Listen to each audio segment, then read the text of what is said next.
The scale of the crisis has been clear for years. Hundreds of Indigenous women murdered or missing in Canada.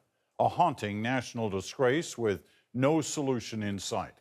But tonight there is a new development, a CBC News online project to help propel the debate forward. The aim is to give faces and names to these women and girls, turning them from mere cases to individual lives, like Amber Elise Tukaro, mother of an infant, missing 5 years ago, age 20. Her remains found 2 years later. No arrest.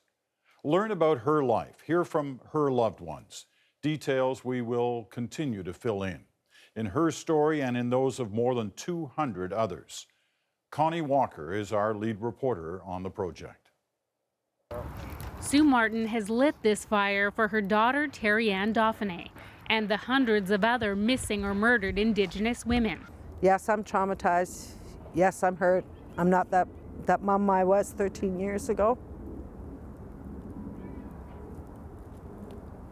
But I'm here. In 2002, her daughter was murdered in her home in Calgary.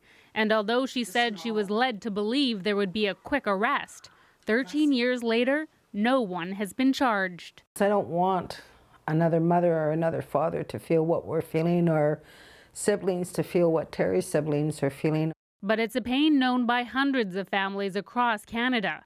A CBC News investigation found more than 230 cases of unsolved murders or disappearances of Indigenous women and girls. British Columbia has the highest number of unsolved cases, with 65.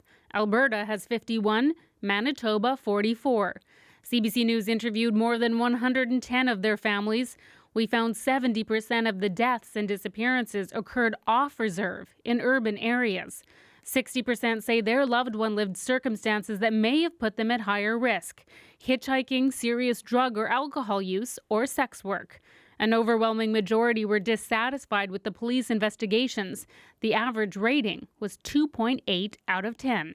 After a while, they just become another person that they don't want to deal with anymore. And that's pretty much the way it is with dealing with the police. Krista Bigcanoe is a lawyer and advocate for justice for Aboriginal women who were murdered or missing. She says the solution is more complicated than violence prevention. This is about stereotypes, racism at play, discrimination. So we need to start reconceptualizing and valuing Indigenous women as a society. It should be a crisis when we see this level of loss of life. 70% of the families we spoke to want a national inquiry. Sue Martin thinks it could help make a difference. I don't like doing it, but this is my journey and this is my path, and I'll keep on doing it this till the day I die. And hopefully it'll be safer for my grandchildren and future generations. We asked the RCMP to comment on our investigation. In a written statement, it says it is updating its big picture report on missing and murdered Indigenous women next month, but says it is not conducting any new research. CBC News will continue to investigate. Even today, we've heard of more names to be added, and that will mean more stories to tell.